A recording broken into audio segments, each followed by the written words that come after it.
Último vídeo dessa série de sereias de maio, onde cada vídeo eu usei para explicar uma parte desse processo de ilustração.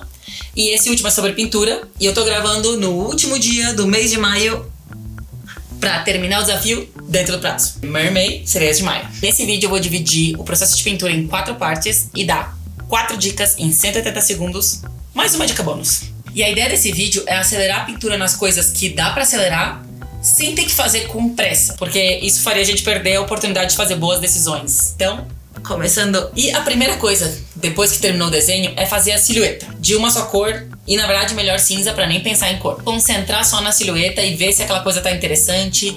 Se lá na frente, quando tu for tirar a linha, não vai ficar umas bordas tudo mal pintada. Ou se não tem uns buraquinhos no meio da pintura. E a melhor ferramenta pra isso é a caneta, que te dá controle nas curvas pra deixá-las todas lindas. E ainda mais as retas, que ficam perfeitas. E com isso, faz o contorno completo da silhueta. Se quiser, pode separar um ou outro elemento que esteja claramente na frente ou atrás do objeto principal. Porque se tem coisas que estão ao redor do personagem coladinho como a jaqueta, então é melhor deixar tudo junto, que complica menos. Segunda parte do processo, a gente vai começar a pensar na sombra. E pra isso a gente vai criar uma segunda camada em cima dessa silhueta. Mas pra não ter que ficar pensando como encaixar contorno e tudo mais, a gente vai colocar uma máscara de corte. E a forma como isso funciona é que a camada de cima vai ser mascarada pela de baixo. Ou seja, a gente só vai conseguir ver as coisas que estão pintadas nessa mesma área. Posso pintar fora, mas não vai aparecer. No Photoshop, tu ativa isso quando tu clica Alt e com o mouse clica entre as duas camadas. Terceira parte. É hora de começar a pensar nas bordas, porque até agora eu pensei luz e sombra, como se fosse na lua. O que não tá iluminado é preto e pronto. Mas, na realidade, as coisas não são tão drásticas assim. E agora que eu já fiz as decisões principais, eu posso começar a arrumar esse meio termo, como nessa cauda da sereia, que é uma coisa arredondada. E, na vida real,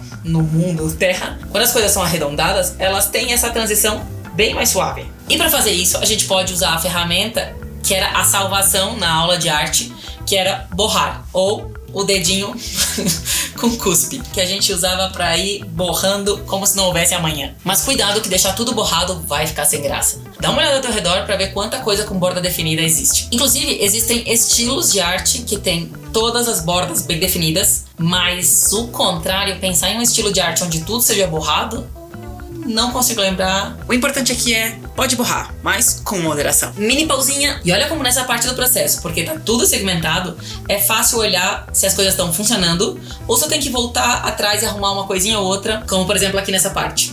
Se a luz que eu tô tentando representar vem de frente da sereia, o peito dela tinha que estar recebendo mais luz. Então eu já posso ir nessa camada, a de sombras, e apagar um pouco da sombra. E daí já olhar de longe e dar mais uma analisada. Esse pedaço da silhueta tá meio desinteressante, porque se tu for notar, tem 3 pedaços com o mesmo tamanho. Então eu posso selecionar esses pontos na camada da silhueta e modificar para ficar com tamanhos diferentes. O nosso cérebro, toda vez que ele vê coisas repetidas, ele acha que é uma coisa que não tem que mais colocar atenção. Ele entendeu a primeira, ele só ignora o resto. Então, se tu quer deixar uma coisa interessante, não deixa tudo igual. Se aquela parte da ilustração deveria ser alguma coisa que o espectador ponha atenção, não deixa monótono, não deixa tudo igual. De volta o tempo.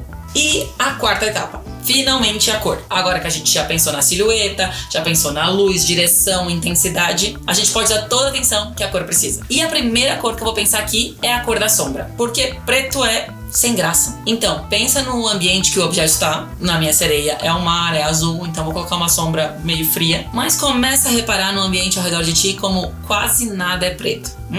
Preencha a camada da sombra com essa nova cor. E agora muda o modo de camada da sombra para Multiply. E o Multiply, o que ele vai fazer é pegar essa cor que tu usou na sombra e escurecer tudo que tá embaixo, mas sendo influenciado por essa cor que tu escolheu. Então agora a gente já pode fazer uma nova camada embaixo da sombra e ela já vai entrar nesse clipping. Então não vai mostrar nada do que eu pinte fora da área da silhueta. Se tu quiser fazer uma camada para cada coisa ou pintar tudo junto, vai depender do rendimento, velocidade, facilidade que tu quiser trabalhar. Aqui eu preferi colocar as coisas em camadas separadas porque não é tanta coisa assim e eu tô trabalhando no computador. E a última dica aqui não é sobre eficiência, então peraí, deixa eu parar o cronômetro.